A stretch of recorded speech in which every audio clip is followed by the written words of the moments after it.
جانشینی که این دفعه دقیقاً برخلاف اون دفعه از روز اول برنامه، نظرگاه ها و طرح‌های خودشون در مورد همه مسائل، در مورد مسائل مشخص، همراه با مسئول دولت موقتش به همه اعلام کرد. گفت آقا من اینطوری فکر میکنم، برنامه‌م اینه، راجع به صلح این کار رو خواهم کرد،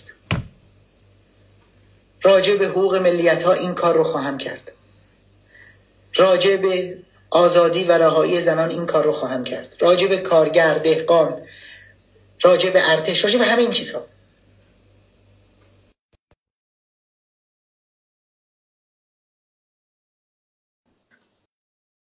از هر گونه کجدار و مریض و باری به هر جهت کردن پرهیز کردیم.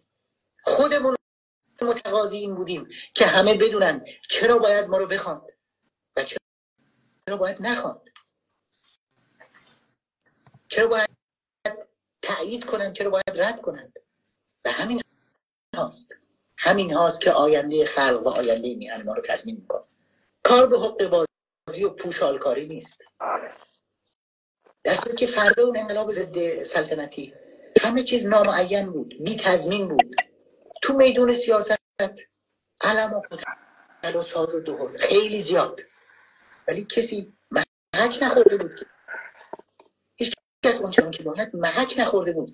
امروز همه محک خمینی رو خوردند. بنابراین همه ماهیت ها بارز شده. تکلیف همه افراد و گروه های سیاسی هم به قدر کافی روشن شده. معناش اینه که دوره ناآزمودگی و کودکی انقلاب تمام شده. رنج و شکنج ها بی خود نبود. در مثل میتونم بگم که اون طفل صغیر انقلاب حالا بالغ و کبیر شده و البته برای این میباید از وسط دریای آتش و خون عبور میکرد. این راه اجتناب ناپذیر بود. قیمتش رو خیلی سنگین پرداخت. دکتر کاظم رجوی از شخصیت‌های برجسته بین‌المللی در زمینه دفاع از حقوق بشر و نماینده پرتوان مقاومت ایران در مجامع بین‌المللی بود. او که خود گفته بود حقوق بشر را با خونمان می‌نویسیم، در عمل با افشای فعالانه جنایات رژیم ولایت فقیه در مجمع بین‌المللی سازمان ملل متحد باعث اولین محکومیت رژیم در این مجمع شد. نهایتا رژیم آخوندی در 4 اردیبهشت 1369 با 13 مأمور طی یک عمل تروریستی در خاک ژنو خون پاکش را بر زمین ریخت. سلام، خسته نباشین. سلام نکیسا خانم، آقای پهلوی، سلام عرض کردم، خسته نباشین. منم سلام میکنم به شما آقا مهران و همچنین به آقای پرتوی گرامی. خیلی خوش اومدید آقای پرتوی.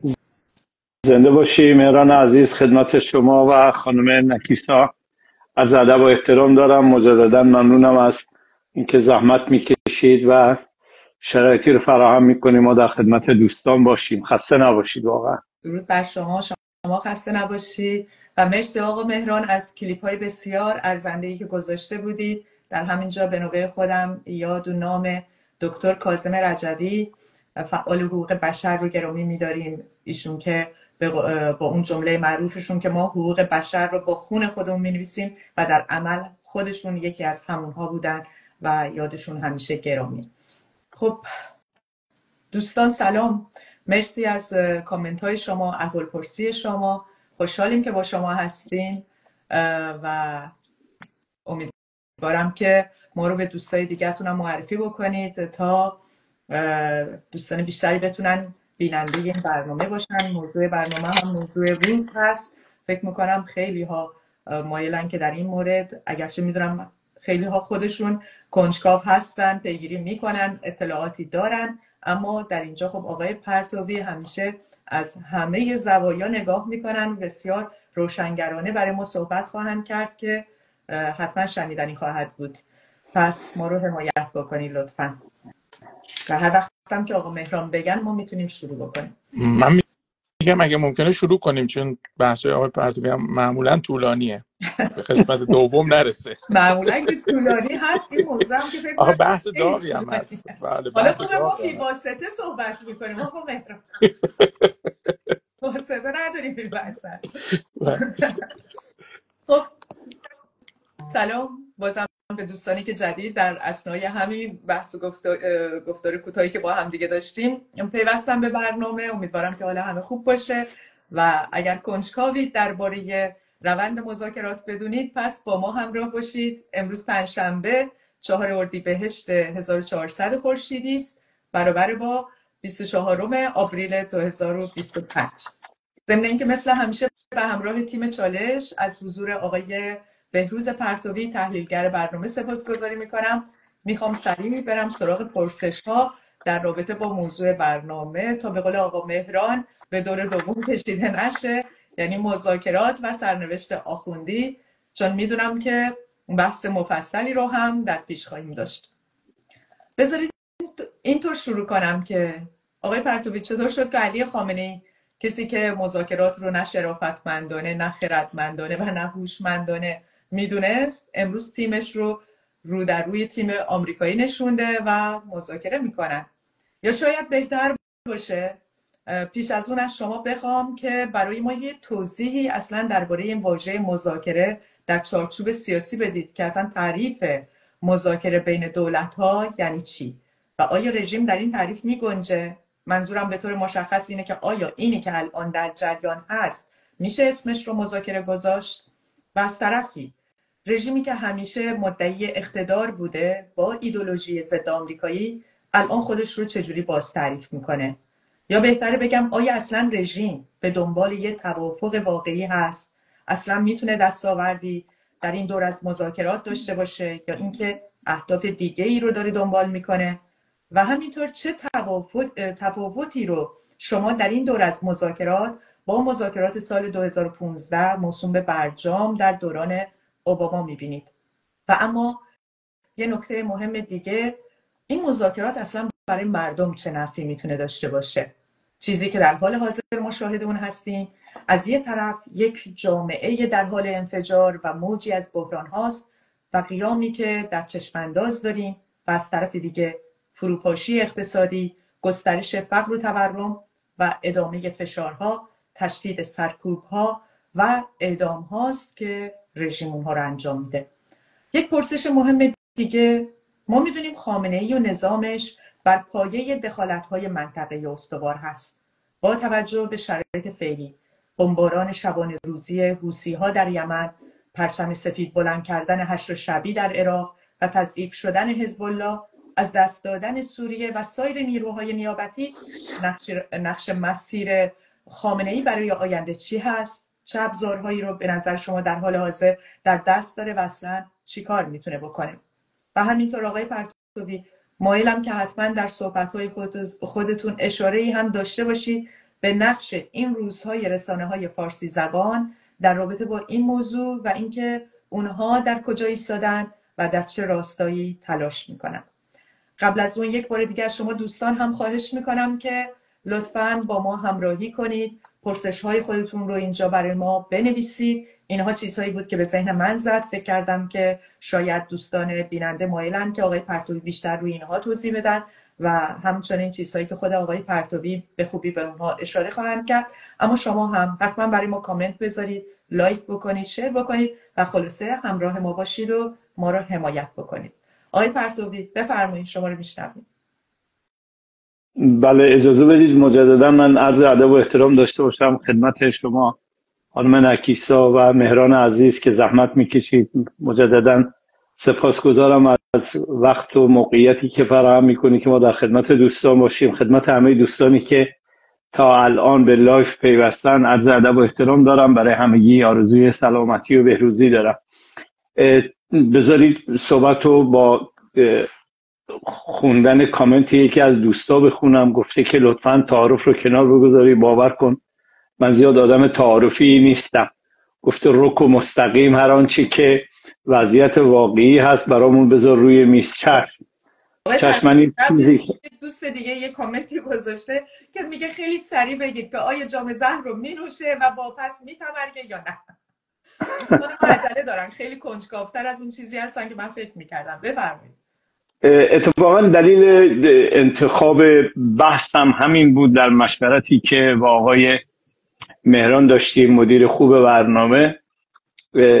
نظر جفتمون این بود که واقعا الان برای هر وطن پرستی، برای هر آزادی خواهی، برای هر سرنگونی طلبی، واقعا این مسئله سواله که چی شد که این که قرار بود شرافتمندانه نباشه، عاقلانه نباشه، خردمندانه نباشه، یعنی طرف الان هم خره، هم خرفته، هم بیشرفه.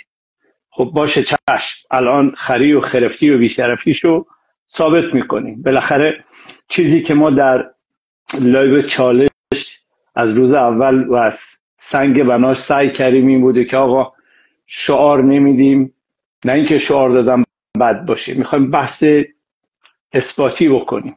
شعار نمیدیم و بدون مدرک و دلیل هم ادعا نمی کنیم. ادعایی رو که میکنیم باید ثابتش بکنیم. چشم، در خدمت دوستان خواهم بود. البته دوستان متوجه هستن، مخصوصا مدیر برنامه‌ای خانم مجری ما یه بمباران سوالی میکنه، بعد هر سوالش واقعا هر سوالش یه خمپاره بارانیه که باید سنگر بگیری و جواب بدی. منتها تا اونجایی که امکان داشته باشه، همونطور که مهران عزیزم گفت، سعی میکنیم که به دور دوم و به لایو دوم نکشه. سیر حوادث دوستان بسیار سریع، بسیار بسیار در تندپیچ‌های تاریخی و سیاسی بزرگی قرار گرفتیم. در آستانه بزرگترین تغییراتی هستیم که دهان نسل قبل از ما، قهرمانانی چون ستارخان، چون باقرخان، چون میرزا کوچکخان جنگلی، چون دکتر محمد مصدق فقید، چون شهیدان 120,000 سربدار مبارزات چند دهه اخیر، عامل و پایه‌گذار این تندپیچ‌هایی هستند که ما الان واقعا تاریخ رو دارن جلوی چشممون به نگارش در میارن. این روزها، این ساعات و این تپش قلب‌ها، این مترصد بودن اتفاقات، گشتن دنبال اخبار، اینا رو داشته باشید. این بسیار بسیار در عین حال که الان عرض خواهم کرد مقداری میتونه گیج کننده باشه، مقداری میتونه گمراه کننده باشه، تا حدود زیادی میتونه آدرس‌های عوضی داده بشه اینها، ولی با وصف تمامی اینها بسیار بسیار آموزنده است. دست ما پر خوشبختانه برای اولین بار، من اینو در تمام لایف ها میگم، در تمام مصاحبه ها میگم، برای اولین بار در طول تاریخ این میهن اسیر ما بسیار ثروتمندیم از لحاظ ادبیات سیاسی، از لحاظ آگاهی، از لحاظ برخورداری از یک تشکیلات منسجم، آهنین و پولادین، هرچند که از بد حادثه واقعا در مقابل جانی ترین رژیم و قدرت سیاسی تاریخ معاصر قرار گرفتیم. علیه الحال بذارید من از اینجا شروع بکنم که چه خبره. جواب اولین سوال خانم نکیسا رو داده باشم. چه خبره؟ آیا این چیزی که الان ما داریم میبینیم در ادبیات سیاسی، در علوم سیاسی به این مذاکره میگن؟ به نظر بنده نه. مذاکره زمانی صورت میگیره، مثلا ببینید دوستان، مذاکرات آمریکا و ویتنام رو در نظر بگیرید. زمانی که آمریکا متوجه شکست فجیع خودش در ویتنام شده بود، ژنرال جیاب و هوشیمین پای میز مذاکره رفته بودن. و یا مذاکرات نیروهای متفقین در جنگ دوم جهانی که بخشیش در تهران برگزار شد، و یا مجموعه مذاکرات های دیگه. این مذاکره در علوم سیاسی به این معنیه که شما بتونید چیزی رو به طرف مقابلت بدی، طرف مقابل چیزی رو به تو بده. خواسته های طرف مقابل تو در حد توان، تا اونجایی که دستت پره، تا اونجایی که بتونی خواسته ها تو از طرف مقابلت بگیری و طرف مقابلت هم دقیقاً همین تلاش رو داره. این به چه معنیه؟ به زبان ساده به معنی توازن و قواست.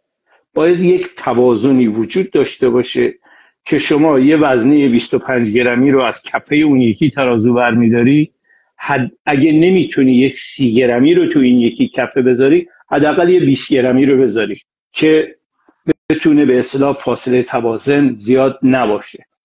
آیا موقعیت کنونی رژیم آخوندی واقعا اینه؟ اگه این بود، از ادبیات خود رژیم بچینی دوستان. من الان چندین لایو واقعا قبل از اینکه بیام نمیرم سایت های سرنگونی طلب و نمیدونم مقالات و تحلیل های مقاومت و این ور اون ور رو بخونم برای اینکه بدونم درون رژیم چه خبره. خود خبرگزاری های رژیم، خبرگزاری فارس، خبرگزاری ایسنا، خبرگزاری ایلنا، نمیدونم خبرگزاری جوان، تمام این خبرگزاری ها، روزنامه ها، چه سمعی باشه، چه بصری باشه، چه مجازی باشه، چه چاپ کاغذی باشه، واقعا کافی یک سری به این فضای رسانه‌ای خود رژیم آخوندی بزنید و لازم هم نیست همه مقالات رو بخونیم. من نمیخوام اینجا ادعا بکنم همه رو میخونم و یا به قول دوستان تی میکشم. واقعا خود سرتیتر مقاله هاشون، سرتیتر اخبارشون و مخصوصا در فضای مجازی تعدادی از دانه درشت های رژیم رو شما بیاین فالور کنید، حالا چه اینستاگرام باشه چه شبکه ایکس باشه و اینها، گویای خیلی از مسائل، خیلی از چیزا رو به ما میگه. اینی که رژیم، حالا چرا اینو گفتم، اینی که رژیم این همه تلاش داره که بگه این مذاکره است، برای اینی که بگه آقا جان اونی که سرش میشه مذاکره معنیش چیه، برای اینکه بگه توازن قوا وجود داره. چنین چیزی وجود خارجی نداره دوستان. هیچ توازن قوایی در این دور، در این نشست‌ها مطلقاً وجود نداره.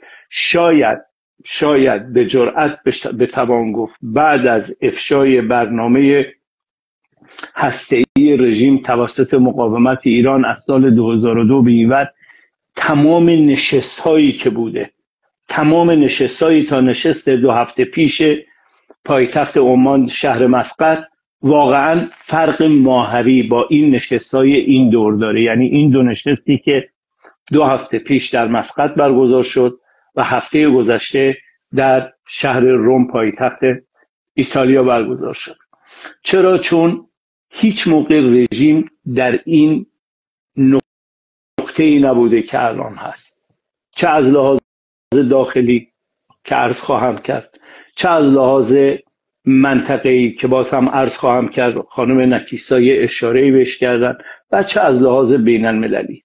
بنابراین با این توضیحات بسیار کوتاه و بسیار تلگرافی، خیلی ساده تب کرد و مرد خدمتتون عرض بکنم دوستان. این در واقع جلسه اعلام خواسته های طرفیه که سنبش پرزورتره، که طرف آمریکایی باشه. لیست خواستهاش روی میز میگذاره و زمانبندی هم براش میگذاره. چرا؟ چون چیزی که الان برای رژیم واقعا حیاتیه اینه که بتونه زمان بخره، ولی خوشبختانه دستش روه. همگان میدونن. شاید براتون جالب باشه که بدونین یکی از خواسته های محوری رژیم تا کنون از طرف مذاکره کننده یا طرف آمریکاییش این بوده که آقا شما که اروپایی ها رو بازی نمیدین تو این سر این میز بشینن، حداقل جلوشونو بگیرین که مکانیزم ماشه رو فعال نکنن. چرا؟ چون این یک کارت برنده‌ایه که دست اروپایی ها هستش، به طور مشخص انگلیس و آلمان و فرانسه. بنابراین حالا که تا اینجا کار اومدین، بذارین این یه نکته هم بهش اشاره بکنم. چون مذاکره شرافتمندانه نبود، عاقلانه نبود، خردمندانه نبود، حتی اگه قرار بود مذاکره‌ای بکنم با این دولت نمی‌کردن و با این شیطان نمی‌کردن، این عین صحبت‌های خامنه‌ایه.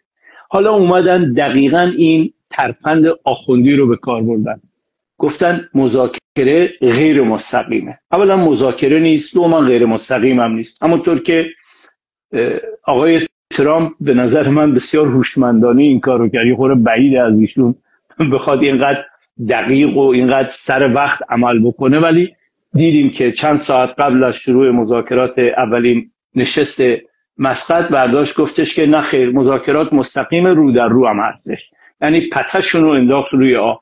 چرا؟ چون این بحثی که مقاومت ایران میکنه، این بحثی که در 2 لایو در همین چالش من خدمت شما دوستان عرض کردم، اساساً رفتن پای این نیست، تن دادن به این نشست با هر خاصه‌ای، با هر چارچوبی، با هر اما و اگر و شاید و بایدی برای خامنه ای یک شکست محسوب میشه. کسی که در یک فضای سیاسی، در یک کشوری که نهایت اختناق رو تحمیل میکنه، یک فضای کاملا امنیتی با بیش از 54 سازمان و مؤسسه و ادارات اطلاعاتی وسیع به وسعت تمام جغرافیای ایران اعمال میکنه، این آدم نمیتونه تا این حد هردمبیل باشه که خامنه ای هست. این آدم نمیتونه اینقدر بی‌ثبات باشه که خامنه ای هست. این آدم نمیتونه اینقدر مثل یویو بالا و پایین بکنه که خامنه ای میکنه. بنابراین موقعی که داریم میبینیم، به چشمون میبینیم، این تحلیل نیستی، در واقع بازگو کردنه.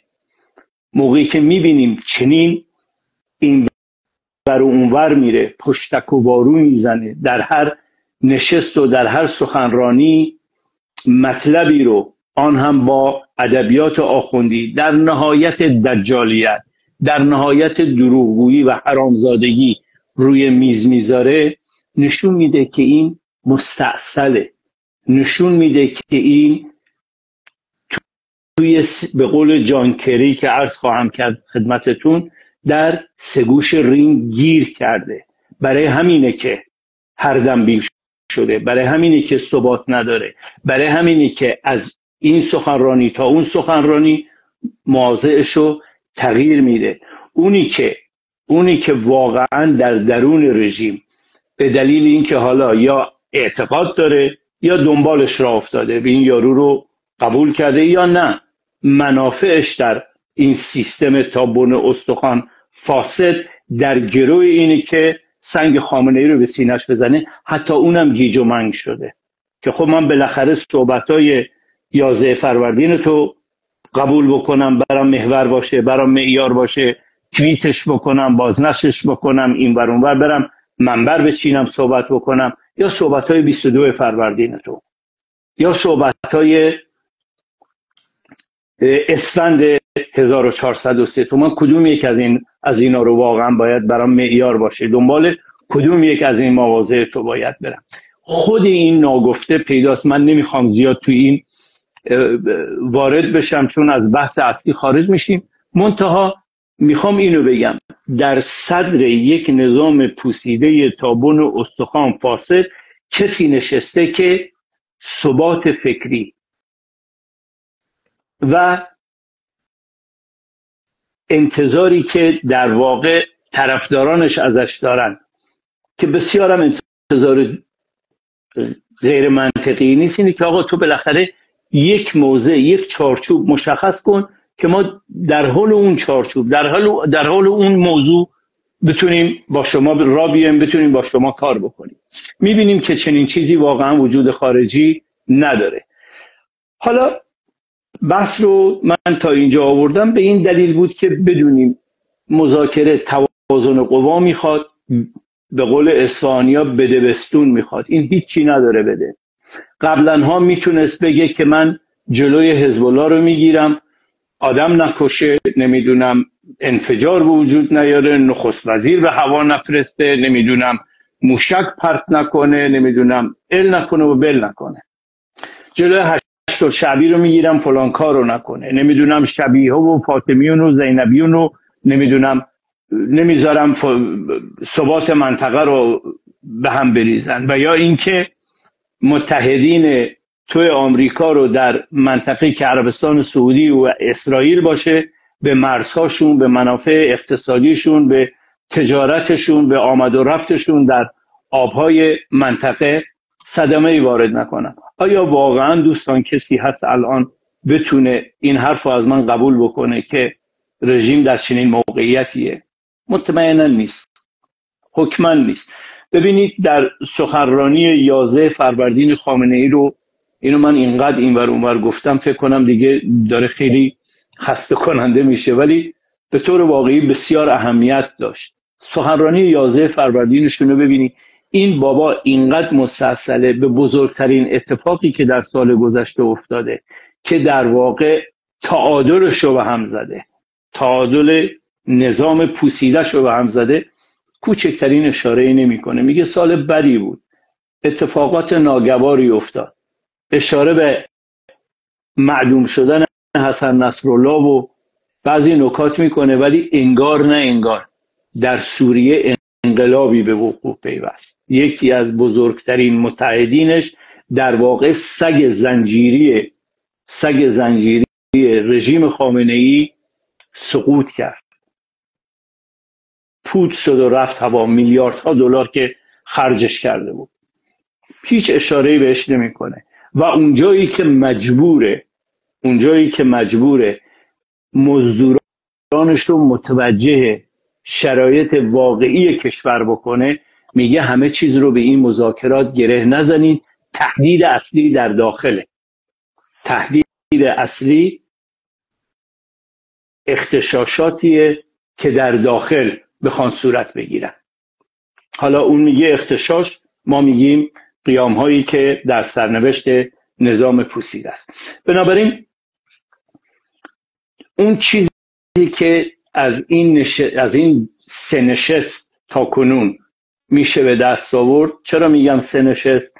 دو نشستش یکیش مربوط به دوتاش مربوط به مسقط و رومه و یه نشستش مربوط به دیروزه که نشست کارشناسی بوده و کسی رو که در رأس امور کارشناسی توسط رئیس جمهور آمریکا گذاشتن بسیار آدم واردیه. اینطور که از من همین چند دقیقه پیش قبل از اینکه خدمت شما دوستان بیام از رسانه‌های آمریکایی میشد استنباط کرد، آدمی بسیار اشراف داره به وضعیت رژیم و در ارتباط با اینکه چه کارهایی کرده، چه پیشرفت‌هایی داشته، چه پسرفت‌هایی داشته، با چه موانعی روبرو بوده و چطوری باید ارزیابیش کرد. اشراف خوبی داره اینطور که رسانه‌های آمریکایی منعکس کردن.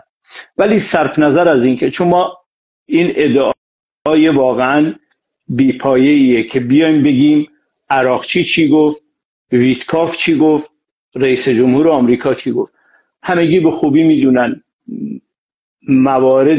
مورد بحث این دو نشست به هیچ وجه انتشار بیرونی پیدا نکرده، بسیار بسیار سریه، بسیار بسیار امنیتیه. حتی به جرئت میتونم بگم از برخوردهای سه کشور اروپایی، سران سه کشور اروپایی انگلیس و فرانسه و آلمان هم پیداست که آنها هم به خوبی در جریان این قضیه نیستن. اصلا از این گذشته بیایم به فاکت هایی که وجود واقعی داره بپردازیم.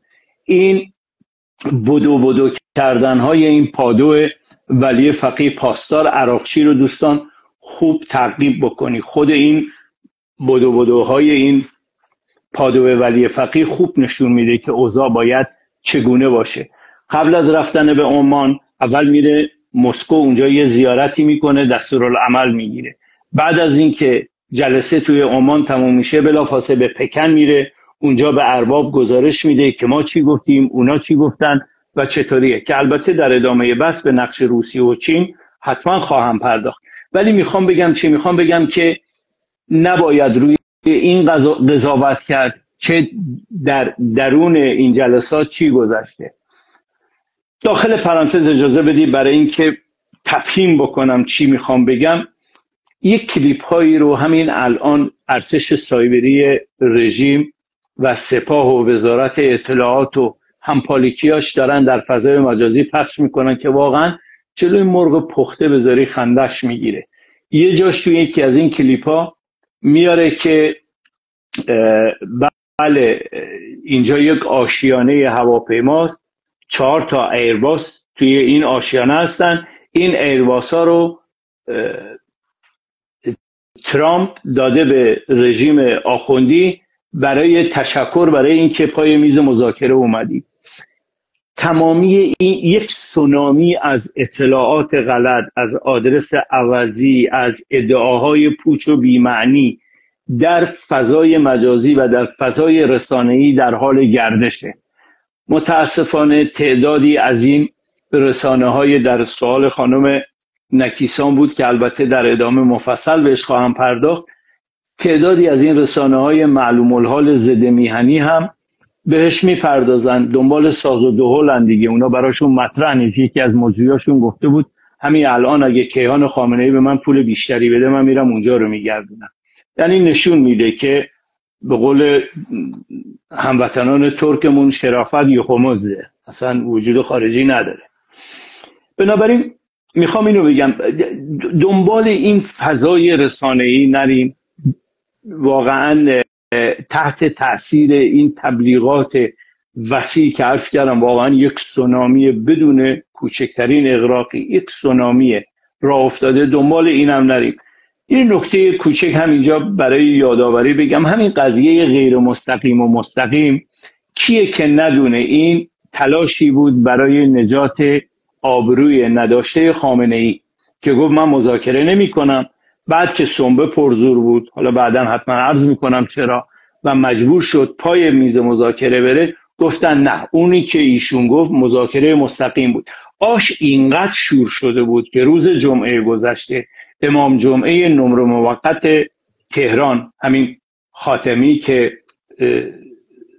پیک شادی بهش میگه چیز کرگدن نظام، این اومده میگه مذاکره کردن دستور مستقیم قرآنه، ما باید مذاکره کنیم وگرنه از دستورات قرآن سرپیچی کردیم. میبینی دیگه آش تا چه اندازه شور بوده. بنابراین برای این که بتونیم دید درستی داشته باشیم، برای اینکه بتونیم واقعیات رو توی این فضای غبارآلود، مسموم، پر از ادعاهای دروغین و کلک‌های کلیپ سازی و اینها، راهمون رو درست پیدا بکنیم، واقعیات رو ببینیم، بریم سراغ اصل مطلب. تو چرا به پای میز مذاکره رفتی؟ دلیل این که به این قضیه‌ای که قرار بود نه شرافتمندانه باشه، نه خردمندانه باشه و نه هوشمندانه باشه، دلیل این که پای این قضیه رفتی چی بود؟ بنابراین اگه از اینجا شروع بکنیم، نقطه شروعمون این باشه، قاعدتاً به هیچ کدام از لاتایلات ایران اینترنشنال اصلا گوش نمیدیم. یک هفته تمام، یعنی واقعا 7 ضرب در 24 ساعت، انبوهی از چهره‌های مختلف با عناوین پرتم و تراغ، نمیدونم، محقق، پژوهشگر، تحلیلگر، نویسنده، استاد دانشگاه و نمیدونم ناظر استراتژی، یک اسمای واقعا عجیب و غریبی، یک تایتل‌های عجیب و غریبی، یک هفته تمام 7 تا 24 ساعت آورده بود، برنامه ساخته بود که مستقیم یا غیر مستقیمه، غیر مستقیمه پس اینطوریه و اینطوری، و آب به آسیاب بالاخره اونایی که از این قضیه منفعتی میبرن ریختن بود.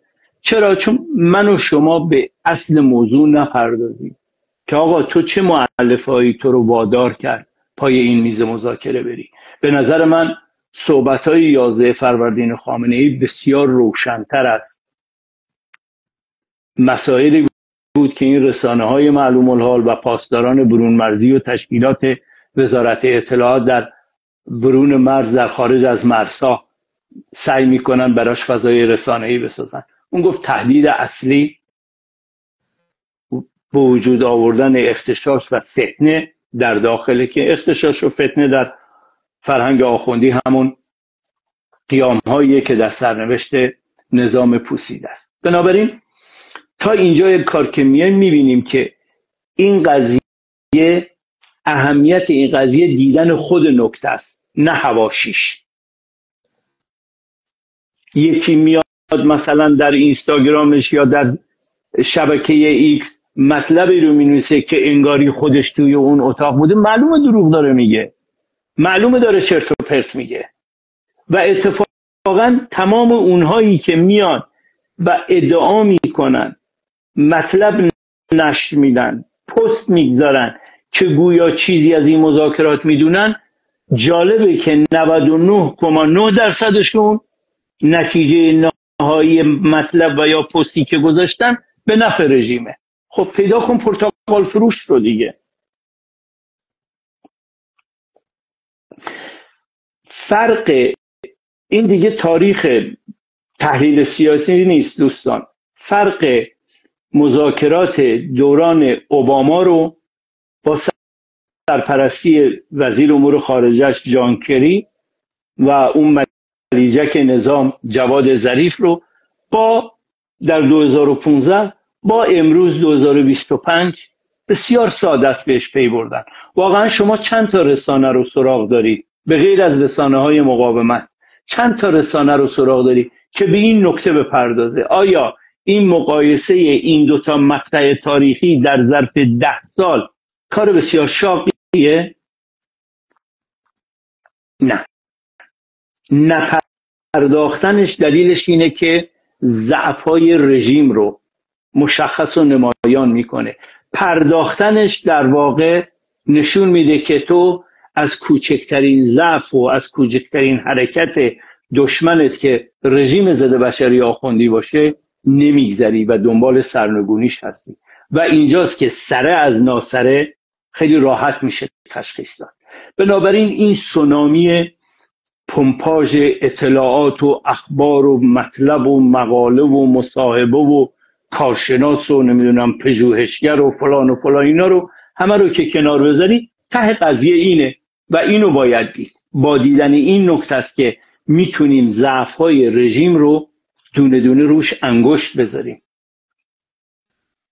چطوریه که در دوره پاسدار احمدی نژاد همگی اینها شعار میدادن که آقا انرژی هسته‌ای حق مسلم ماست؟ چطوری الان میان به فتوای دوزاری خامنه‌ای میچسبن که ایشون فتوا داده از سلاح کشتار جمعی؟ نه اینجور سلاح‌ها اصلا در ایدئولوژی ما نیست، در قاموس ما نیست. در مورد رژیمی دارن صحبت میکنن که بشکه‌های 220 لیتری رو پر دینامیت میکنه، روی سر مردم بیدفاع سوریه میریخت. ببینید واقعا زهی بیشرمی. بنابراین بذارید من اینطوری عرض کنم خدمتتون که برخلاف گذشته هر دو طرف مذاکره در شرایطی قرار دادن که اهمیت رسیدن به نتیجه قاطع در کوتاه‌ترین مدت زمان بسیار بسیار مؤلفه تعیین کننده ایه. ترامپ رو همونقدر که من میشناسم، شما دوستانم باش آشنایی داریم، در دور اول ریاست جمهوریش در بین 2016 تا 2020 ما دیدیم این هرچی وعده انتخاباتی داده بود دونه بدونه همه رو اجرا کرد.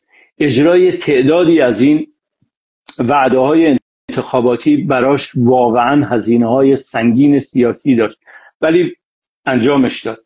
تنها جوابی هم که برای خبرنگاران و برای افکار عمومی داشت این بود که من پشت میکروفون در دوران مبارزات انتخاباتیم این مسئله رو به مردم قول دادم، به رأی دهندگان اینو قول دادم، بنابراین اجراشم میکنم. یک مخرج مشترکی که در تمام سخنرانی‌های مبارزات انتخاباتی ترامپ در این دور ما شاهدش بودیم این بود که من جلوی ایران رو خواهم گرفت، من اجازه نخواهم داد که ایران به سلاح هسته‌ای دسترسی پیدا بکنه. این چیزی بوده برای همه ما آشناست و اولین کاری هم که کرد رفت پای اجرای این قضیه با این فضایی که به وجود آورد و با میدونیم که دیگه همگی شاهدیم که واقعا یک ارتش وسیع مسلح مترقی مدرن مجهز به بالاترین تکنولوژی موجود در تاریخ بشری رو آورده در منطقه مستقر کرده. ترامپی که هر یک دونه دلار رو 3 دفعه پشت رو میکنه چون معتقده که اقتصاد آمریکا رو باید ترمیم بکنه، ولی میلیون دلار تا کنون هزینه تحمل کرده این نیروی عظیم رو به منطقه منتقل کرده. یعنی چی؟ یعنی شوخی ندارم، یا حرفمو گوش میکنه یا میزنمت. هیچ شوخی هم باهات ندارم. و جالب این که همین نکته جزء وعده های انتخاباتیش هم بوده، با این سابقه ای که از ترامپ داریم در ارتباط با حساسیتش نسبت به اجرای وعده های انتخاباتیش. بنابراین برای آمریکا و به خصوص دولت ترامپ رسیدن به توافقی ولو موقت هم باشه با رژیم ایران یک امر بسیار حیاتیه. رسانه‌های آمریکایی در ظرف 2 هفته گذشته دوستان جالبه که بدونین ارزیابیشون اینه که یکی از موفق ترین قدم هایی که از لحاظ سیاست خارجی دولت ترامپ برداشته در ارتباط با رژیم ایران بوده و در ارتباط با مسئله هسته‌ای رژیم آخوندا بوده. حالا جالبیش اینه اینجای قضیه رو داشته باشید، برای رژیم ایران ماجرا بسیار فراتر از یک دستاورد سیاسیه. این رژیم در یک بنبست مرگباری قرار گرفته، بحران اقتصادی داره، نارضایتی‌های درونی داره، انزوای منطقه‌ای که البته بنده میگم انزوا ولی از من قبول بکنید تنفر منطقه‌ای نسبت به این رژیم شوخی نیست. ببینید داخل پرانتز بازم عرض بکنم این از مردم عرب، از خلق عرب نزدیک به 1 میلیون نفر انسان کشته. شما فکر میکنید این مردم کوچه و خیابان، این مردم عربی که در کشورهای مختلف دنیا پراکنده هستن، آیا واقعا دلشون خون از این قضیه خون نیست؟ قطعاً که هست.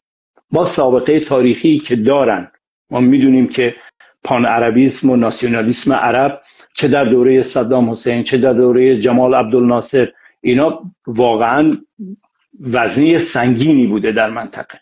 بنابراین با انزوای منطقه‌ای و از دست رفتن نیروهای بازدارندگی که از طریق شبه نظامیاش که همون نیروهای نیابتی همه اینها دوستان شرایطی رو ایجاد میکنه که نه تنها دریچه تنفس رژیم بلکه بسته شده، بلکه برای گشایش مناسبات بین المللی هم هر آنچی که واقعا اسمشو میتونی بذاری یک روزنم اگه باشه برای رژیم بسته شده.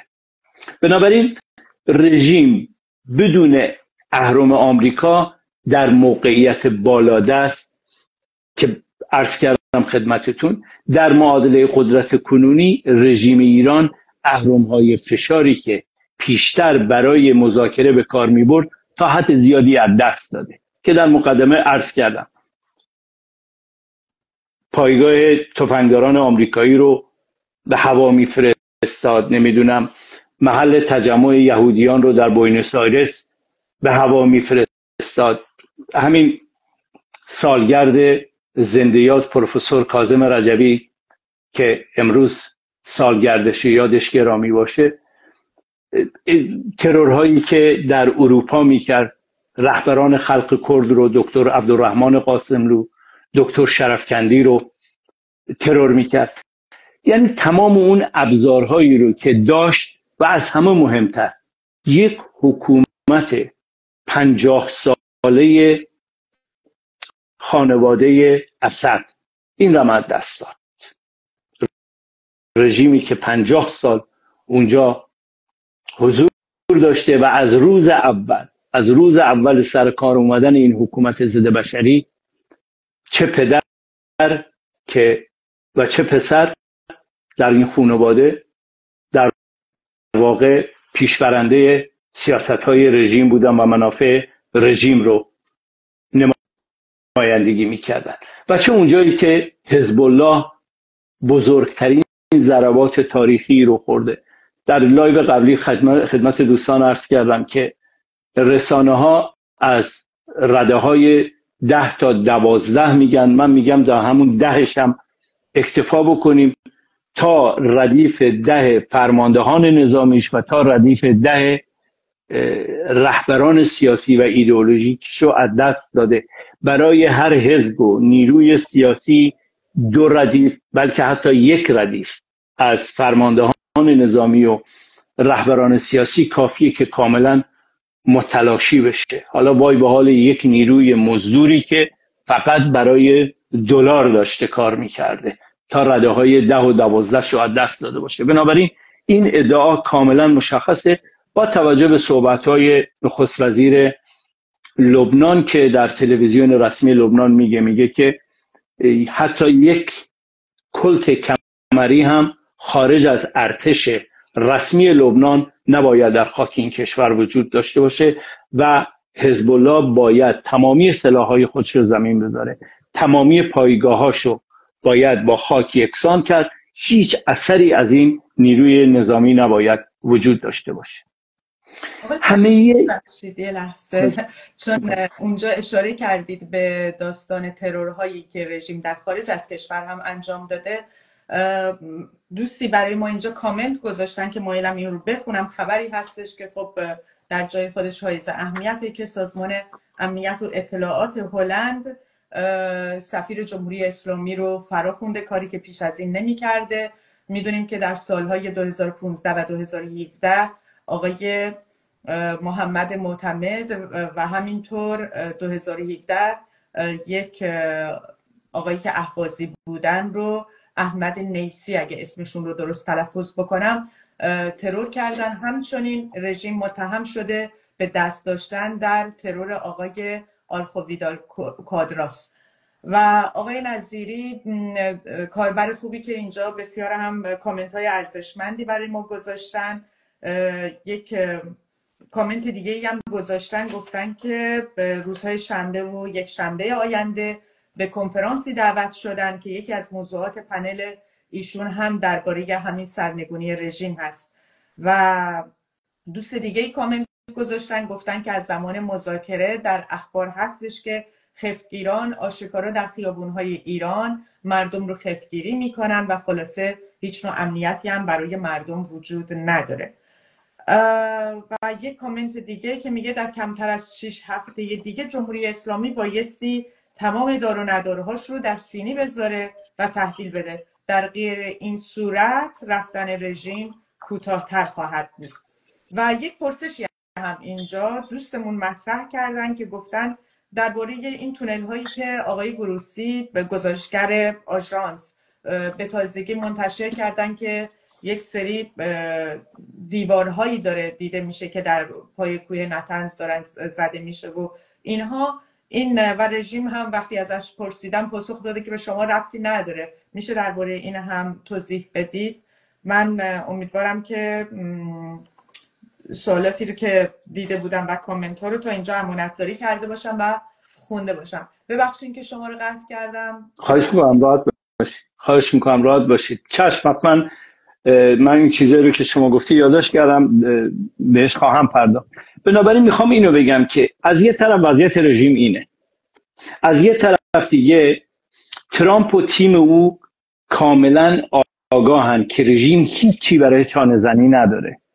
بسیار مهمه دوستان، یعنی میدونه یک طرف مقابلش ضعیف، ناتوان، مستعسل، کسی در رأس حکومتش نشسته که همونطور که در مقدمه صحبت ها گفتم هیچ ثبات فکری و سیاسی نداره. شرایط چنان متلاطمه که این مثل یویو مدام داره بالا و پایین میکنه.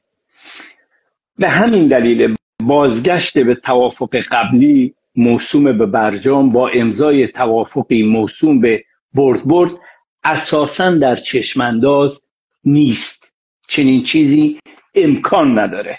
درست؟ در بهترین حالت دوستان، در بهترین حالت آنچه که ممکنه واقعا رخ بده توافقی ناپایدار و نابرابر خواهد بود که تضادی از رژیم حل نخواهد کرد. برای چی؟ سوال دوستان، برای چی خامنه‌ای میگه تمام مسائل داخلی کشور رو به مذاکرات نبندید؟ برای اینکه انتظارها در داخل بالا نره، برای اینکه خودش هم که در جریان کامل مذاکراته و اساساً آن چیزی که پاسدار عراقچی از در دفتر اون میره بیرون نوشته و داده دستش، یک ویرگول بالا پایینش نمیکنه. درست؟ بنابراین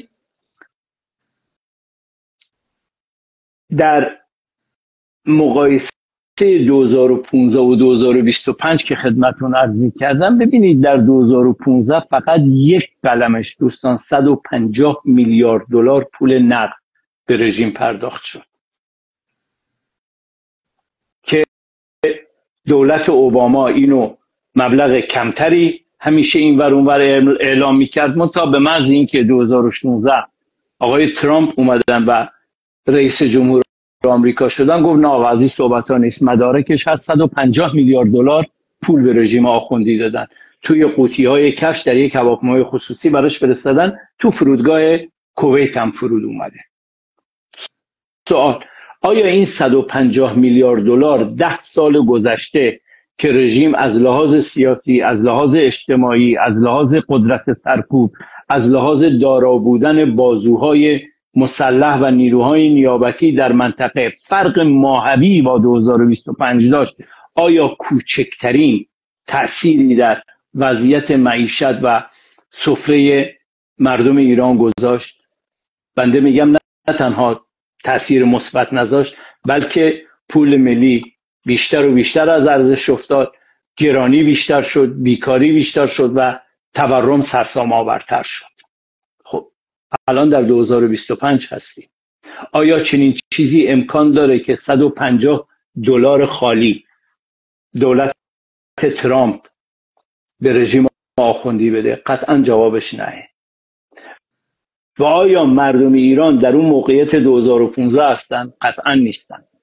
درسته 10 سال گذشته، ولی اگه بخوایم بر بستر یک جامعه با یک حکومت متعارف حساب بکنیم، به نظر بنده بیش از 40 سال فقیرتر شدن، بیش از 40 سال آمار بیکاری بالاتر رفته، بیش از 100 سال نقدینگی بیشتر انباشته شده، بیش از 100 سال تورم بالاتر رفته. این مؤلفه ها رو باید دید برای اینکه بدونیم رژیم کجا قرار گرفته. در فصل سوم باید تضادهای درونی رژیم رو در نظر داشته باشیم. یکی از موانع اصلی در مسیر این نشست ها نه صرفاً اختلاف با آمریکا، بلکه تضاد درونی خود رژیمه.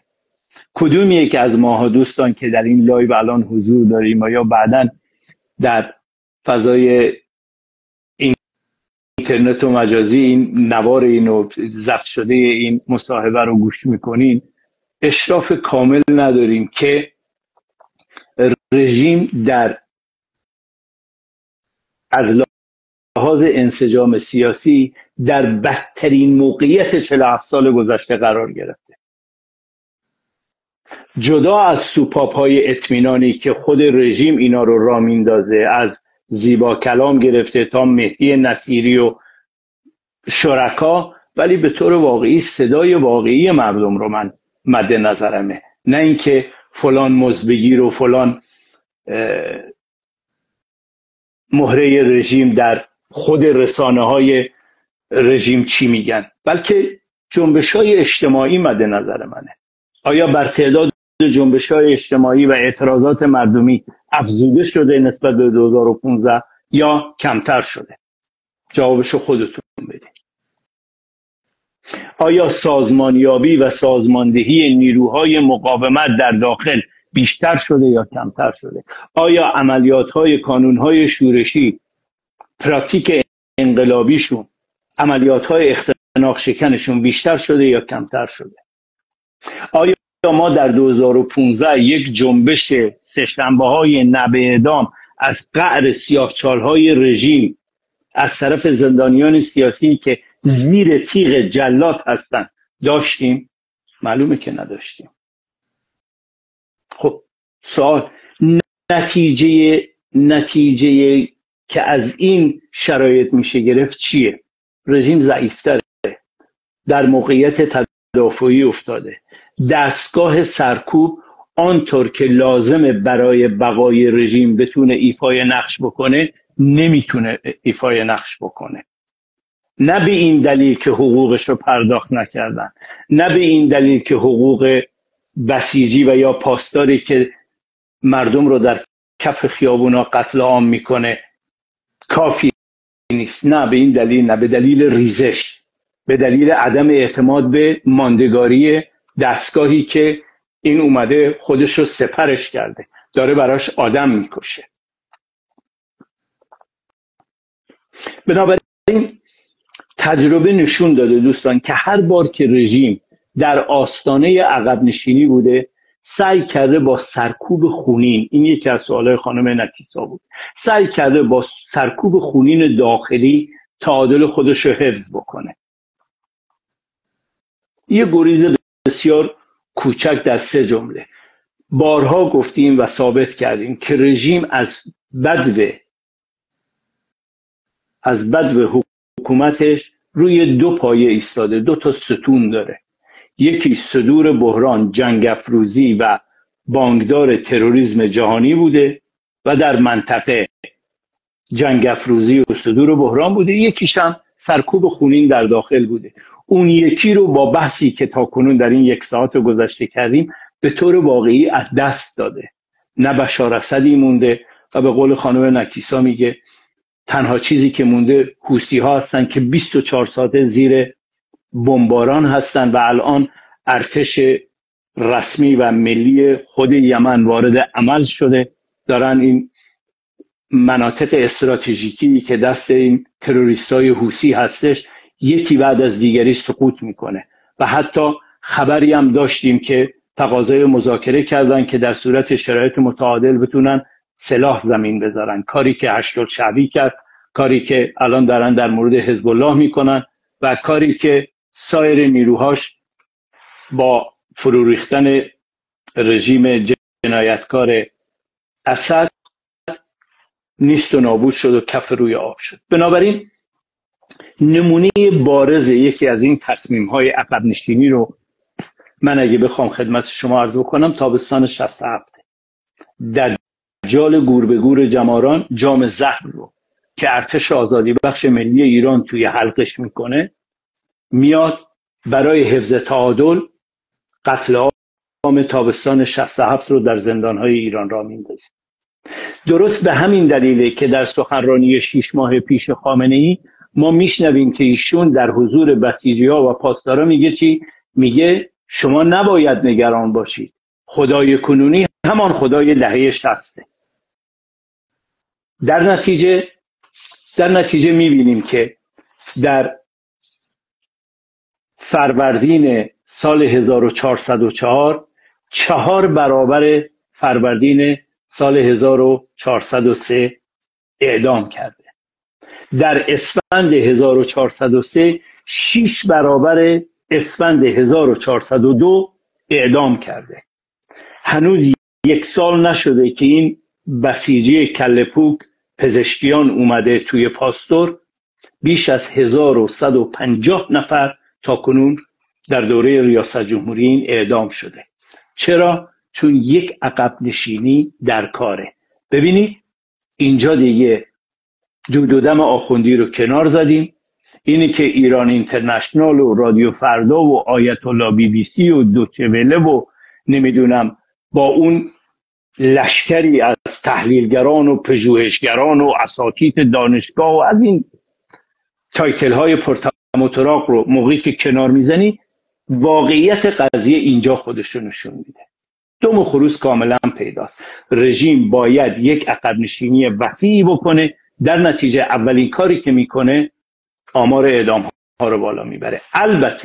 البته اگر نیروهای سازمان مجاهدین خلق ایران در دسترسش بودن، اول اونها رو قتل عام میکرد، همچنان که در اشرف کرد، همچنان که در لیبرتی چندین بار کرد، ولی این بار دستش به این نیروی پیشتاز نمیرسه. تمام تلاش خودش هم کرده که دستش بهش برسه، ولی تنها کاری که میکنه ولیم شیطان سازی رو اونجا میبره بالاتر، ولی در اینی که برای هر عقب نشینی باید این قتل عام رو بکنه تا تعادلش حفظ بکنه. که البته من قبل از اینکه نوبت رو بدم به خانم نکیسا، اینم پایان این جمله رو بگم، منوط به نیازی که رژیم در این موقعیت برای کشت و کشتار داره، اگه دستش باز بود، اگه هزینه‌های بسیار سنگینی روی دستش نمیگذاشت که گذاشته خواهد شد، این آماری رو که من به شما دادم دوستان واقعا بدون اغراق 10 برابر میتونست باشه. یعنی اونجا هم برای حفظ تعادلش دستش مثل دهه 60 باز نیست. بنابراین این خزعبلاتی که خامنه‌ای در خور نیروهای مزدورش میده که خدای کنونی همان خدای دهه 60، این دروغ 13 است، اصلا باورش نکنید. بفرمایید خانم نکیس. من می‌خواستم همین رو بپرسم که شما خودتون اشاره کردید. می‌خواستم بگم اگر قرار باشه ما اینطور استنباط بکنیم که در هر زهرخورانی که مثلا خمینی دجال در سال 67 اومد بعد از زهرخوران یا همچون کشتاری رو راه انداخت و این رژیم ناچاره که بعد سرکوب و اعدام ها رو در داخل بالا ببره، آیا خامنه ای هم که این بار به نوعی بالاخره زهر خواهد خورد، حالا تحقیر خواهد شد، هر چیزی که اسمش رو بذاریم، آیا مردم ایران در داخل باید منتظر باشن که پس دوباره به قول خودش خدای همان دهه 60 همونطور بشه پیش بره که شما خب به نوعی پاسخ دادید؟ و یک پرسش دیگه‌ای که میخواستم بپرسم، فکر بکنیم حالا یه توافقی با هر شکل و نوعی که فکرشو بکنیم انجام بشه، با هر کیفیتی که خواهد داشت، این چه تأثیری در جلو انداختن یا عقب روندن قیام‌هایی که ما در انتظارش هستیم در راستای تمامیت سرنگونی رژیم خواهد داشت؟ و یک دوستی هم به نام شهلا کامنتی گذاشته بودن که به طور خلاصه بگم که نوشته بودن اینها جانی ترین و کثیف‌ترین موجودات روی زمین هستن، شک نکنید.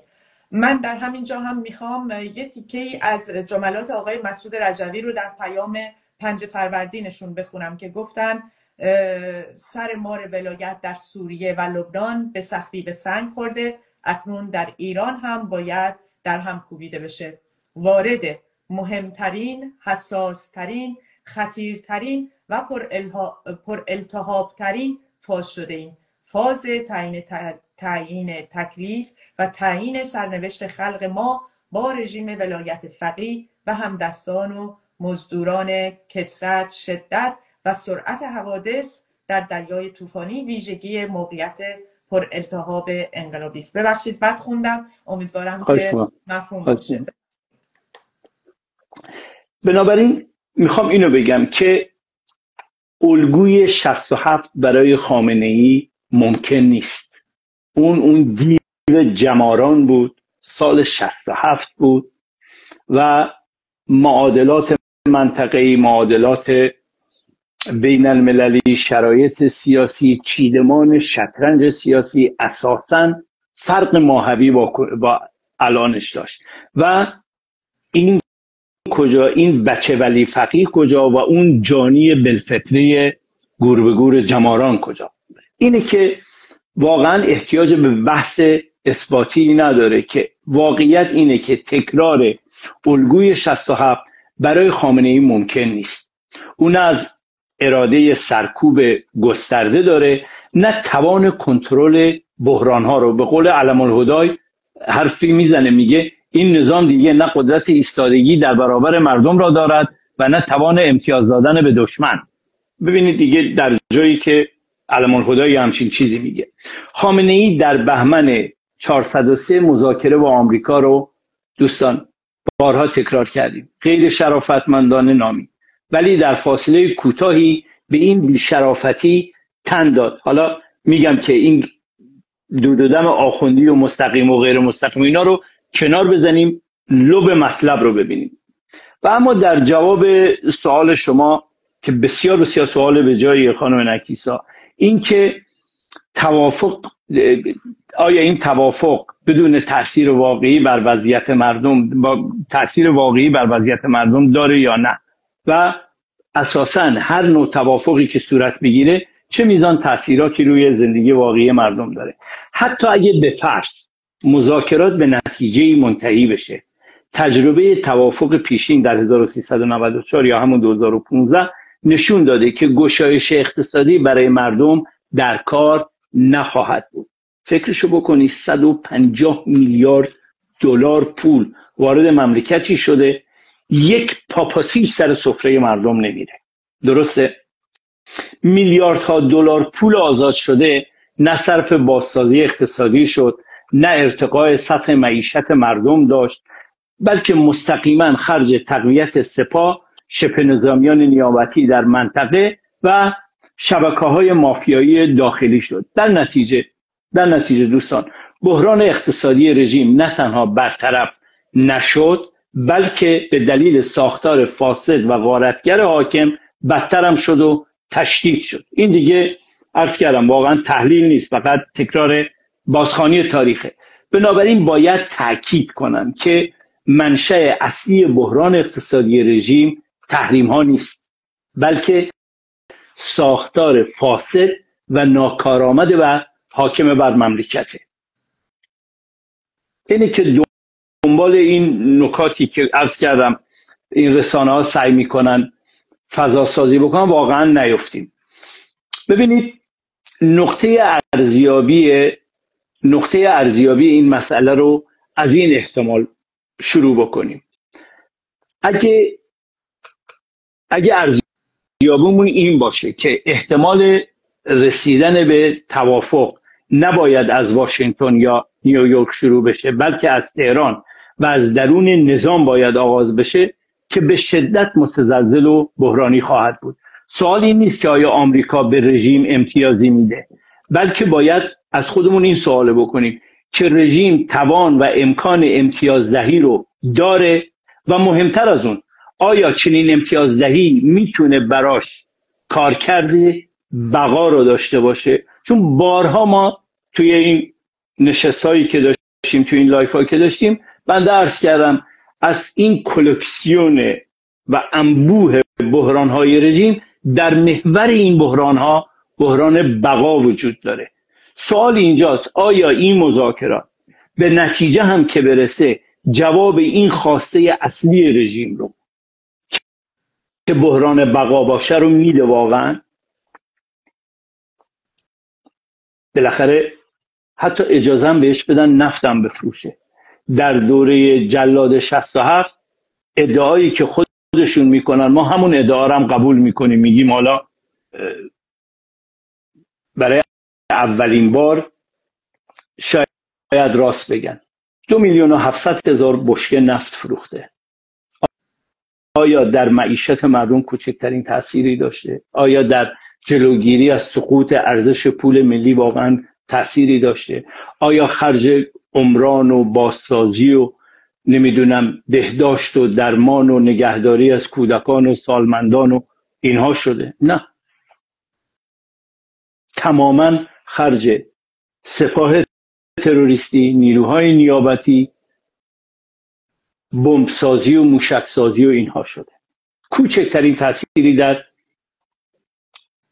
معیشت مردم و زندگی مردم نداشته. بنابراین تا اینجای بحث به اینجا میرسیم که سرنوشت این مذاکرات رو تعیین میکنه وضعیت بحرانی رژیمه. همونطوری که عباس عراقچی گفته بود، بدون تغییر در رفتار منطقه‌ای امکان بازگشت آمریکا به توافق بعید است. یعنی چی؟ یعنی یکی از ستونهای نگهدارندش رو باید خودش بزنه ویران بکنه، باید روی یه پا وایسه که سرکوب داخلیه، که در چارچوب سرکوب داخلی هم عرض کردم یک نمونهش همین جنبش سه‌شنبه دعواهای نبع اعدامه و جالبه که الان چند هفته هم از حتما دوستان در جریان هستن خانواده هایی که عزیزانشون در حکم اعدام گرفتن در جلوی زندان اوین تجمع میکنن و نبع اعدام، شعار نبع اعدام میگن که در واقع پشت این شعار نبع اکسیژن و تنفس به نظام ضد بشریه. بنابراین نتیجهشو که بگیریم، در حالی که بخشهایی از حاکمیت هنوز به سیاست به اصطلاح مقاومت حداکثری چسبیدن، جناحهای دیگر رژیم مخصوصا در دستگاه دیپلماسی خواهان توافق به هر شکلی برای حفظ حداقل‌های بقا هستن. ببینید دوستان، هرچی بیشتر جلو میریم بیشتر مشخص میشه که اون نکته محوری که بقای رژیم باشه در مرکز تمام مسائلش قرار گرفته. بنابراین تضاد در تصمیم گیری و واگرایی در استراتژی نقطه ضعف مهلکی برای رژیمه که زمان اجرایی کردنش بسیار بسیار کوتاهه. سر اینم حتما توافق داریم که زمان بندی که برای این نشست ها گذاشته شده حتی یک 24 ساعت هم حاضر نیستن اینو تمدیدش بکنن. با وجود تمامی واقعیت هایی که تاکنون من خدمتتون عرض کردم، باید برای هر سناریویی دوستان واقعا آماده بود. رژیمی که در لبه پرتگاه قرار گرفته به معنی واقعی کلمه ممکن است برای بقای خودش به هر معامله‌ای دست بزنه. فراموش نکنید دوستان، فراموش نکنید که بنیانگذار این رژیم منحوس گفت حفظ نظام از اوجب واجبات. درست؟ بنابراین این که الان در لبه پرتگاه قرار گرفته ممکنه برای بقای خودش به هر معامله‌ای دست بزنه، اما این آمادگی نباید در انتظار توافق خلاصش شود. خطر بزرگ در این است که مردم چشم به راه نتیجه مذاکرات بمانند.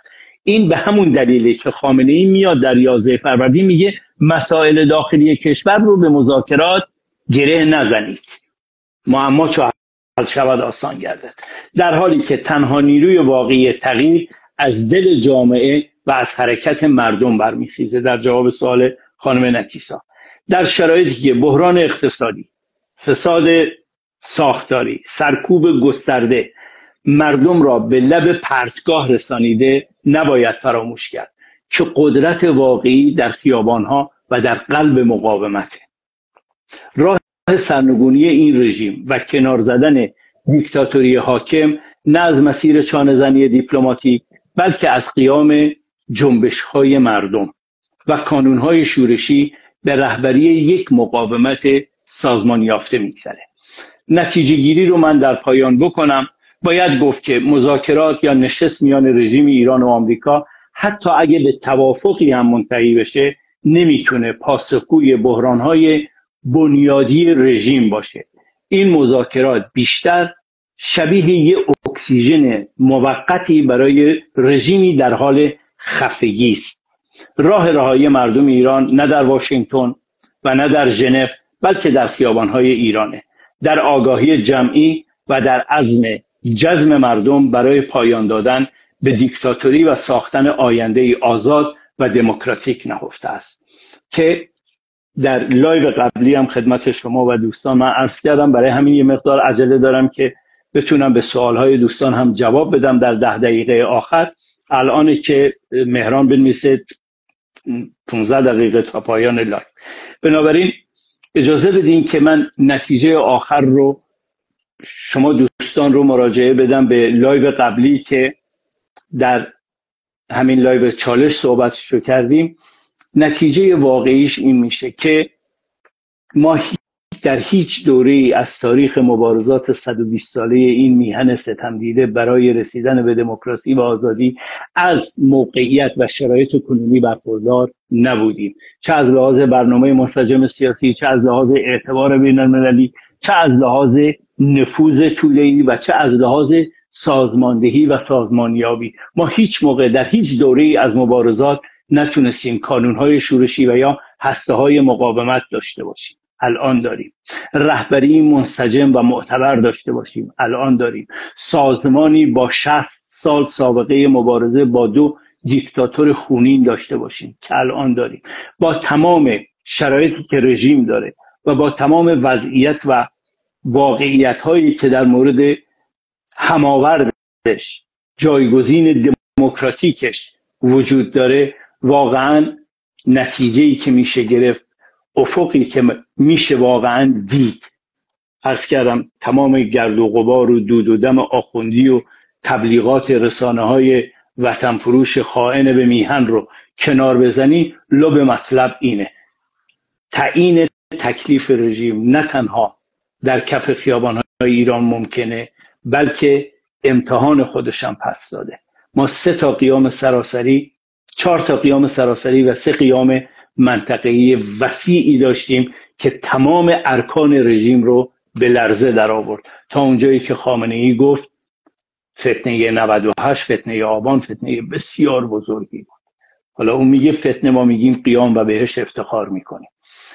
در خدمت شما هستم خانم نکیسان. خسته نباشید. مرسی از شما و سلام به همه دوستانی که در لابلای برنامه به ما پیوستن و همینطور بسیار سپاسگزاریم از همه دوستانی که از ما حمایت میکنن و در اینجا کامنت های خودشون رو برای ما گذاشتن.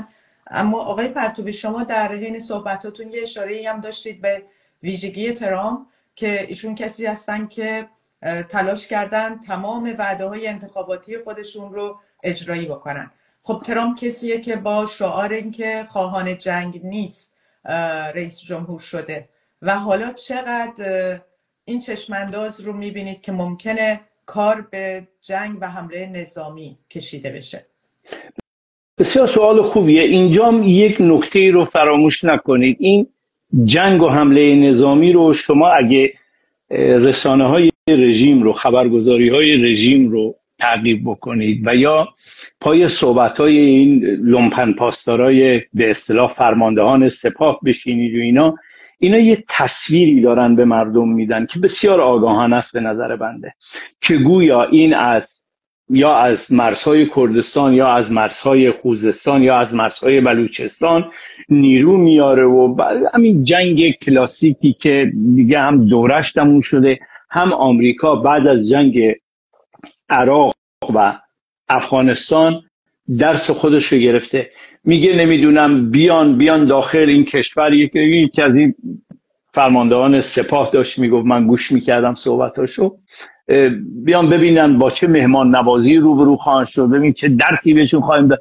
یعنی سناریو رو میسازن که مطلقاً وجود خارجی نداره، مطلقاً وجود خارجی نداره. جنگی هم که اگه قرار بشه در واقع جنگ نیست، زدنه. ببینید از اصطلاحات باید درست استفاده کرد. میزننش، نه اینکه باش بجنگن. جنگیدن به معنی کلاسیک خودش 2 تا جبهه مشخص، مثل الان اوکراینه، روسیه اون طرف، اوکراینی این طرفه، دارن میجنگن بالاخره با هر سلاح و با هر امکاناتی که داشته باشن. ولی این مطلقاً در دستور کار نیست. از تجهیزاتی هم که، از ناوگانهایی هم که در منطقه مستقر شده، چه ناوگانهای جنگی و چه B-52 و B-2 هایی که در منطقه حضور دارن، پیداست. بنابراین اینو اسمشو جنگ نذاری. رژیم و رسانه های و دنبالچه هاش بسیار دوست دارن اینو، همونطور که میخوان نشست های تفهیم خواسته ها رو به مذاکره تغییر بدن، بعد آن هم غیر مستقیمش بکنن، این هم میخوان در واقع عوضش بکنن، جابجاش بکنن. جنگی در کار نیست، زدنه. مراکز نظامیشو میزنن که قسمتی از این جنگ بسترهاش آماده شده. در حمله‌ای که اسرائیل به رژیم و به مراکز نظامی رژیم کرد، تمام پدافند هواییشو از کار انداخته. بنابراین بخشی از زمینه‌های این زدن الان چند ماه فراهمه. من میخواستم همین بپرسم. خب حالا به تعریف درست شما که زدن هست، خب به هر حال اون کشورم باید بتونه ضد دفاعی چی میگم بتونه دفاع بکنه دیگه، اونها رو دفع بکنه. چقدر رژیم در این زمینه قوی هستش؟ رژیم مطلقا نه تنها قوی نیست، بلکه اگه بخوایم از علوم نظامی استفاده بکنیم خانم نکیسا، در علوم نظامی وارد شدن به یک درگیری نظامی مستلزم داشتن شرایطیه. همانطور که منو الان بذارم پشت رول یک پیشرفته ترین هواپیمای دنیا، بلد نیستم، اصلا نمیدونم چیکارش بکنم چون شرایطشو ندارم، سوادشو ندارم، دورهشو ندیدم، امکاناتشو ندارم. اینم در واقع باید از این زاویه دید. در علوم نظامی وارد شدن به یک درگیری نظامی مستلزم شرایطیه. این شرایط قبل از هر چیزی یک حاکمیت سیاسی یک دست و پرقدرت میخواد. آیا شما چنین چیزی رو در تهران میبینید؟ یک.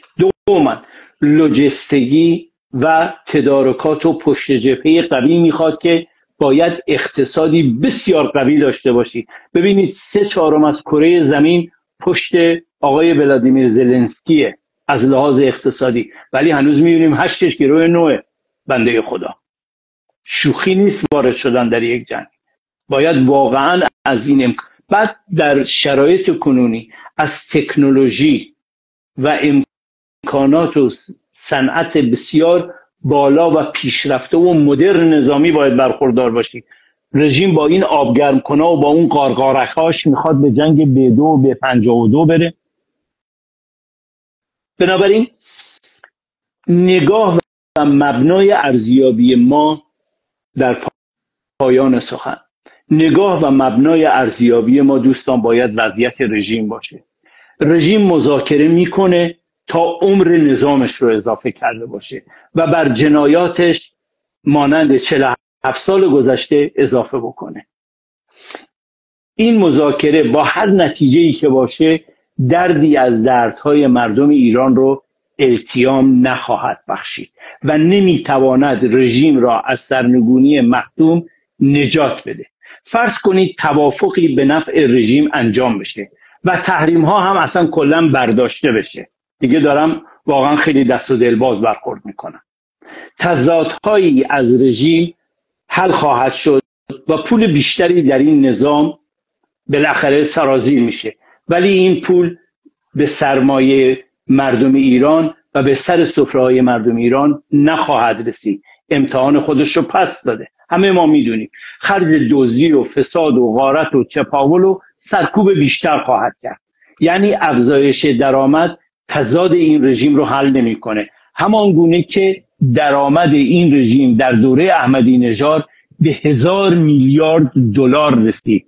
یعنی میزان درآمد نفت ایران در دوره پاسدار احمدی نژاد به اندازه تمام سالهایی است که نفت در ایران کشف شده. آیا واقعا مشکلی از مسائل مردم ایران حل شد؟ بنابراین بعد از این توافق احتمالی برد هم مناسبات سیاسی و اقتصادی رژیم با غرب و آمریکا بهبود پیدا میکنه یا نه؟ به نظر بنده این کار رو نمیکنه، چون صورت مسئله نه توافق بلکه تمامیت این نظام ولایت و شخص خامنه‌ای. دوستان اینو فراموش نکنی. در فرض یک توافق احتمالی و حتی عادی شدن مناسبات با آمریکا بدون شک سر تضادهایی باز میشه که برای رژیم هزاران بار خطرناکتر و بدتره و همین گشایش و باز شدن رابطه نظام را و همین باز شدن روابط سقوط نظام رو سرعت بیشتری خواهد داد، برای اینکه پایه های واقعیش به لرزه در اومده، برای اینکه تعادل نداره، برای اینکه در 3 انتخابات در کمتر جایی در تاریخ ما سراغ داریم در کمتر از 1 سال 3 انتخابات با تحریم بیش از 90% از مردم روبرو بشه و این اون کابوسیه که خامنه‌ای هر لحظه میبیندش. واقعا پرتوی بذارید به عنوان پرسش آخر از شما این سوال رو هم داشته باشم که میدونیم که مارکو روبیو، شما هم اشاره داشتید به مکانیسم ماشه، از ترویکای اروپایی خواسته که مکانیسم ماشه رو فعال بکنه و یه اشاره کوتاهی هم اگه بشه به نقش چین و روسیه هم در این مذاکرات برای ما داشته باشید. ممنونم از اینکه یادآوری کردیم، واقعا فراموش کرده بودم. دست شما درد نکنه. بسیار واقعا ما مجری بیداری داریم، مثل من نیست، فراموش نمیکنه. ببینید در مورد روسیه و چین، واقعیتی که تا کنون وجود داشته، شما و یا هر کدوم از دوستانی که دارن به بنده گوش میدن یک نمونه بیارن که روسیه و چین به اندازه یک دانه ارزن از منافع تجاری و روابط بین المللی خودشون به نفع رژیم آخوندی گذشت کردن. یک نمونه کوچک فقط شما بیارین، وجود نداره. ببینید رژیم در ظرف از اون روزی که خامنه‌ای برداشت گفتش که ما دیگه نگاه به شرق داشته باشیم، درست؟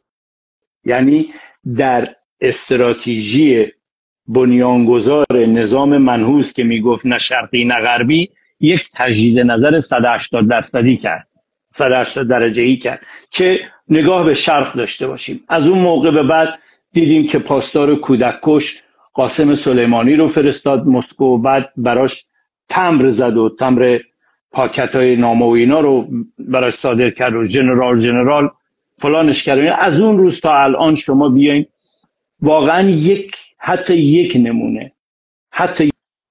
نمونه به من نشون بدین که اینا حاضر شده باشن از روابط بین المللیشون، از روابط دیپلماتیکشون، از روابط تجاریشون، از منافع کشور خودشون یک دانه ارزن به نفع رژیم آخوندی عمل کرده باشن. نکردن. حالا به طور واقعی برای اینکه تفره نرفته باشم در دقایق آخر جواب سوال شما رو داده باشم، ببینید چین الان با مشکل تعرفه ها از طرف دولت ترامپ روبروه.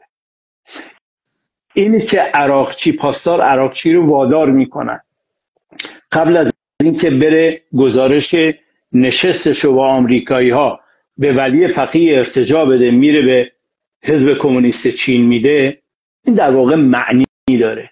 معنیش اینه که چین برای این معضل چند صد میلیارد دلاریش حاضر هر دقیقه که به منافع خودش برسه حکومت آخوندی رو ضبط بکنه.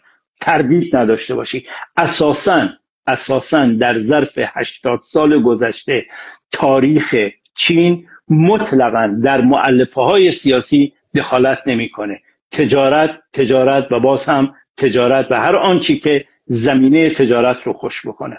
سوال: آیا میزان تجارتی که چین با یک رژیم فاسد متزلزل منفور مردم در ایران داره قابل مقایسه با میزان تجارتی که با کشور آمریکا داره هستش؟ دوستان خودشون جوابو پیدا کنن. بریم سراغ روس. 2 دقیقه باقی مانده.